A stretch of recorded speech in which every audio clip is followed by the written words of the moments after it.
All right, let's talk about this first story. And man, we live in truly the dumbest of times, I suppose. The Daily Mail runs this story: why no one needs to work in Biden's America. Experts project anyone who earned $32,000 before COVID could now earn more in benefits staying home. The average weekly unemployment benefit is now $638, $300 more than what it was in 2019. That means people are earning around $16 an hour, more than double minimum wage, which was at least $7.25 across America. Not even that. If you're living in New York and you're getting $15 an hour working fast food, you're like, might as well just quit. I'll get a raise. Yeah. Get a raise if it don't work. So this. So they say it's creating a nightmare scenario for the economy. Businesses are desperate to recover from the pandemic, but they can't fill their jobs. The funny thing is, there's 7.1 open jobs. I guess that's like the number that comes from the government. 266,000 jobs created in April because people are going in. They're like, how much do you pay? And they're like, $15 an hour. And they're like, meh, I'm going home. You said 7.1 million jobs. million open. jobs Oh, yeah. are open right now. Looking for people to work. And there's Nobody wants to do it. How many are I doing- know at least 5 people who are doing the unemployment thing knowingly avoiding work because of it. Well, this is actually, I don't blame them. Not every single person. So when I think I was maybe 20 or 21, I got unemployment for losing a job. And the people at the unemployment office literally told me not to take a job that was paying less because it creates a dependency. So like I was talking to them and they were like, look for work. We don't expect you to take a really low paying job because the fear is that if you can't support yourself, you'll just be right back here on the phone again. So find a real job. It's like, oh, okay. All right. That's what they told me. They were like, otherwise we just get too many people who keep taking bad jobs and can't sustain themselves. Well, what do you think's happening now? People are getting $16 an hour. They're like, there's no way I can take $15 an hour because I can't pay my bills. Right. I'm getting more unemployment. And I think it's actually a bit worse than that, because if you actually think through the logic of the economics of it, right, it's not just that if you're getting paid $16 an hour to do nothing, that doesn't just mean like, oh, okay, well, I'll only take a job for $17 an hour. That means that a job at $17 an hour is effectively a job at $1 an hour. Exactly. That you have to work for $1 an hour. A job at $20 an hour is $4 an hour. Plus, you got to get up every day. Plus, you got to pay for gas or transportation or this. So now it comes back down. I mean, it really throws the incentives wildly off. There's good news here, though, because the backdoor UBI experiment has proven it doesn't work. And so let's just get UBI out of there. Sorry, UBI enthusiasts. I think Joe is a UBI enthusiast. Yeah, well, it's a question of who it doesn't work for. You know, I mean, it certainly doesn't work for the taxpayer. I suppose it works for the people who are collecting these benefits temporarily, but what does it actually do long term? You know, if you can just imagine if we were just on a desert island somewhere and you were like, okay, we're all poor, we're on this desert island, we got to work. Someone's got to pick fruit, someone's got to fish, someone's got to build shelter, we got to work. And then someone else said, well, I'll just, I got paper in my pocket. I'll supervise. And I'll supervise and I'll start divvying out the paper amongst us. And they go, don't worry, you're really wealthy because I gave you this money. That's basically the game that we're playing right now, where it's less and less people actually producing anything. Well, but we can pretend we all have wealth because we're passing around these paper Federal Reserve notes. Well, this actually is extremely beneficial to, the Great Reset Davos group kind of people, because think about it. Right now, they have created a system in which people will make more money not working, which means no consumption, no plastic, no pollution, no waste, no gas being used, no carbon emissions, just people sitting around being like, oh. And the best part is they're dragging everyone else down with them. So it's like it's the ultimate crabs in a bucket. The only issue is the crabs, crabs in a bucket is crabs in a barrel? Right, whenever a crab tries to get out, the other crab pulls it down. That implies that one crab is like, hey, you can't leave, or I'm going to climb out of you to escape. In this instance, it's people just being tied to the other crab. Like all the crabs are tied together. So when a bunch of crabs were like, nah, we're better off in the bucket, don't leave, the ones that actually want to do better are being weighted down by those who don't. What's happening basically is people got to understand this. Dollars are meaningless. A dollar is just the current representation of the value of the labor you've traded. And it only really matters that day because the value keeps changing because it's inflationary currency. It devalues itself over a long period of time. So you go and work, you get $10. If you sit on that money, it becomes worth less every single day. The reason it is because the government just prints and borrows money. So what's happening is You create value with your labor. Let's call it a unit of labor. 1 hour. You create 1 hour. And then someone comes up to you and says, I'd like to trade you 1 hour of my labor. The only problem, they didn't actually have any real labor behind that dollar because the government just printed it and gave it to them. So the total amount of value in the system stays the same, but the total amount of trade currency to exchange value keeps going up. Yes. And if I could take that a step further, because you're absolutely right. If you were to enslave somebody and take an hour of their labor, I enslave you for an hour, and you were a slave for that hour. That unit of your hour was ill-gotten by me because I enslaved you. Yeah. But if you work for that hour and you get 1 unit of Federal Reserve notes, and then I print that money away and slowly steal it from you, what have I really in effect done other than retroactively enslaved you for the time that you worked? Yes, but you're still happy.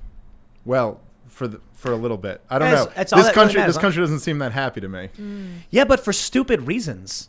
For like the stupidest of reasons. They think Nazis are running around everywhere. It's like, have you gone outside? That's just not reality. You know, in addition to what you guys are talking about the value of labor and the Federal Reserve note representing that, not only are they printing more notes and hoarding them so that the value of the actual note to labor ratio is devaluing, but people aren't actually doing labor. That's my so point. There's even less value. That's what I just said. And so it's one thing like after World War II, modern monetary policy printed a bunch of extra money so that they could create production to then pay off the debt that they created. Right now, we're just printing the money without the production creation. But they're probably doing it for the same reason. So a lot of people talked about how all these blue states had massive debt. And then they're like, we better pump trillions of dollars into the economy. Right. And then shut down all the small businesses. So only the massive multinational corporations take all that money. Well, I'll tell you, one of the huge differences, right? Okay, so after World War II, as we were talking about before, right, there's every industrial country in the world was destroyed in war except America. I mean, we fought the war abroad, but we weren't destroyed at home. Our productive capacity was intact. And on top of that, we had the Bretton Woods Agreement. So there was some limit to the amount of money that the government could print.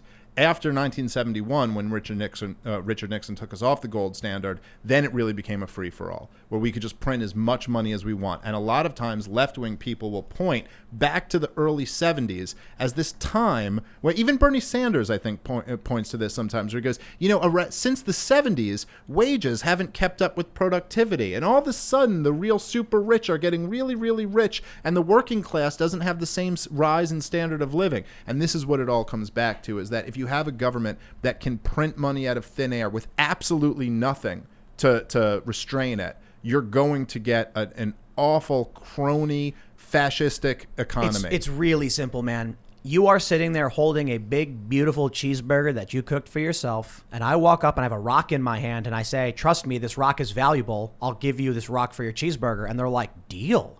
And then you take that cheeseburger. You gave them nothing for it, but they think it's valuable. Or it's just slowly eroding the value away. So the government can come in, do no real work, buy things, convince people to do things, services, labor, resources, and they're not putting anything into the system. Right. Well, listen, this is what Ron Paul used to always say, which I think is like the best way to look at it, right? Is that all the government can do is tax. Now, there's 3 forms of how they can tax you. They can just tax you, in which case you pay your taxes, or they can borrow money, which is basically just a promise that they'll tax you in the future, or they can print money, which is in effect a tax because it robs the value of your money. He still says those things, Dave. He still says those. He's not dead yet. That's a good point. He says them more than ever. But what I mean is We love you, Ron. when he was running for president, he used to make these points. You're right. The great Ron Paul still says these things. But the point is that the government, if you just think about it like this in the terms you were laying out, right? All that is happening is there's production. That's how wealth is created. As people produce things, they work. The government doesn't produce anything. All they do is take from us. Bureaucracy, they're really good at making bureaucracy. Yes, but bureaucracy does not produce anything. It's You the know, opposite we of have to pay for the bureaucracy. Now, hold on there a minute, Dave. Couldn't an average working Joe like myself just learn these rules and exploit this system to benefit in much the same way the wealthy do? Well, how would you do that? Well, so you understand how they deflate these currencies and things, right? Mm-hmm. Or I'm sorry, they inflate the currencies. They devalue the currencies. So if you take out a really massive loan and put your money into a hard asset that will appreciate, say property, then when the dollar continues to become worthless, the debt you owe to the bank is substantially worth less as well. So the rich people who are holding debt in dollars, the value of that debt is diminished, but the hard asset stays the same. I feel like you're just telling me your life story, but yes, theoretically. Well, look, if you can get access to a loan, then yeah, certainly there are things that you can invest in that could perhaps be a hedge against inflation, or you could invest in precious metals or in cryptocurrency or something like that. But regardless of that, the vast majority of people probably are not going to invest in those things. That's the point. And they're out there working and basically supporting. If you wonder, it's funny because sometimes people like Bernie Sanders is just the example that keeps popping in my head. But he'll say these things like, he'll be like, did you know that, the of the new money created, whatever the numbers are, 90% has gone to the top 1% or something like this. And he's right.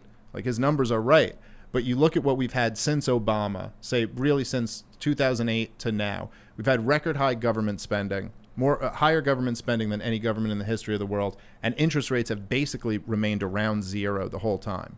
And that's what's leading to all of this. But isn't it true that by creating this system, wealthy individuals or people of even modest wealth are able to hedge their money, retain value, devalue their loans, and thus it keeps the rabble out of politics? We can't have poors running around actually dictating how we do things in this country. Could you imagine? What you watched The Patriot recently? I'm joking, by the way, but you watched The Patriot recently, and you have, I think it was Cornwallis, and he was like, "You must stop targeting our officers. Could you imagine what war would be like without gentlemen?" Like that's kind of that's I feel like that's kind of the attitude, because what we're seeing with this kind of policies, like so Joe Biden actually is saying right now, after all this comes out, he's like, "No, I think we should print more money." You know why? Rich people, their assets are in, their value, their money is not in dollars. So when $1 tomorrow is now only worth the equivalent of 50 cents, well, they're holding gold, or they're holding Bitcoin, or they're holding property and real estate. The loans to the bank go down for all the rich people and the poor people, but the poor people also don't have any money to begin with. So if you're of modest means and you've got, $1,000 in the bank, tomorrow you got $500 worth in the bank. Your loans may be only worth half as much, but you still don't have any money or any appreciating assets. So the things you do own, you're not really gaining all that much. Your job isn't now paying you more money all of a sudden. So they're printing out unemployment at $16 an hour. So nobody is producing anything, but they're still demanding things. They are rapidly deflating the economy, devaluing. Yeah. I keep mixing it up. And so what's going to happen is the rich are going to get richer at rocket speed, and the poor are going to get poorer at rocket speed. It's right there, man. You saw it last year with Amazon. I don't know what their actual value increase was, but it was off the charts. Unexpected.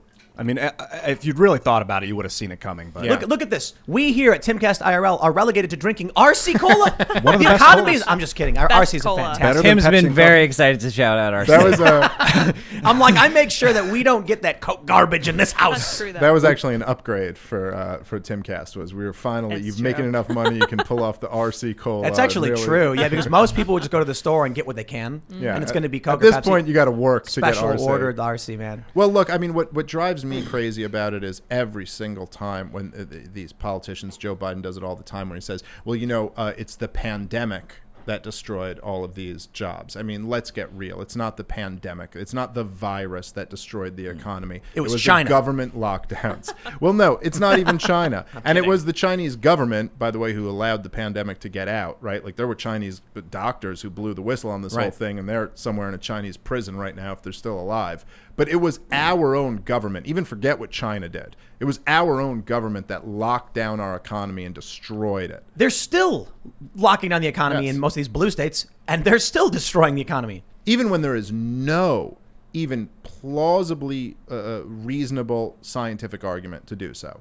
I mean, like, you look at Florida and Texas and the fact that they're open back up and that they're doing better than the national average, despite what Fauci predicted would happen when Florida and Texas opened up. And the fact is that we're basically at a point now with COVID where, even though, I mean, look, this was obvious from about April 2020, but right now, about 50% of the adult population has been vaccinated.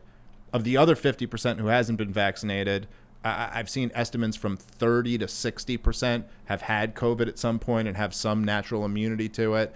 On top of that, we basically know now that asymptomatic spread is very, very low if it happens at all. So the idea of these super spreader events are pretty much over. Like that, it's just not a reality. None of that matters because the TV doctor said so. Well, that's right. Dr. Phil, epidemiology department, says that we have to keep locking down. Dude. But, so all of this is now self-imposed or government-imposed harm. It was always though. Yeah. But we're almost beyond this because now, if you look to Texas and Florida that are doing really well, they are still going to be harmed by the current economic policies of we're going to give everybody $16 an hour equivalent unemployment. Yeah. And so that means people in Texas are going to be like, why should I work? Yeah. The response to this has been absolutely insane. It makes me, exactly what you were describing just now, makes me think sometimes when people get severely ill or something like with cancer and then they take some sort of radiation therapy like chemo, and the chemo ends up doing more damage to their body and destroying their body, and they die. Right. But then Not they say, always, but if that sometimes if something like that were to happen, they would call it a cancer death, even though the medication was so toxic that maybe it was the medication killed the person. But it's always measured as a cancer death for the most part. And I feel like the response to the COVID thing has done more damage than COVID did. There's only listen, I don't like that argument because there's only so much we can do as human beings trying to trust the experts. The issue now is that you have Texas and Florida doing really, really well. So it's not this argument about cancer and chemo and, the doctor said this. No, it's like literally Texas and Florida have opened up. Many other states haven't even shut down. I think South and North Dakota's economies have actually grown a little bit relative to, and they're seeing similar COVID rates. So now it's about time to maybe get back to business and maybe have some protection for the weak, the vulnerable, the people with immunocompromised. And we should have done that a long time ago. But it's not even necessarily about the pandemic at this point. The issue is we're supposed to be getting back to work. They've administrated how many vaccines, like 100 million or something? And they're still, the problem is in March, we saw this massive job growth and Joe Biden was clapping for himself and patting himself on the back. And now they're still saying they're going to ramp up unemployment. Why? I thought so West Virginia just announced the mask mandate's going away. That's it. They're done with it. Texas and Florida reopened up. People starting to reopen. So now we're in an economic policy issue that has nothing to do with the pandemic at this point. Now they're literally just giving people money that's going to stop them from working. And it's funny because this is exactly what they were saying last year when there was a few Republicans. I think Thomas Massey was one of them. They were like, we shouldn't give people more money than they could make working because then no one will work. Duh. And the response from the left, this is what I got to say, man. Anybody who comes to you and says, you just want poor people to suffer, tell them to shut up. Anybody arguing that people shouldn't have to work are not serious people. They're just trying to steal from you.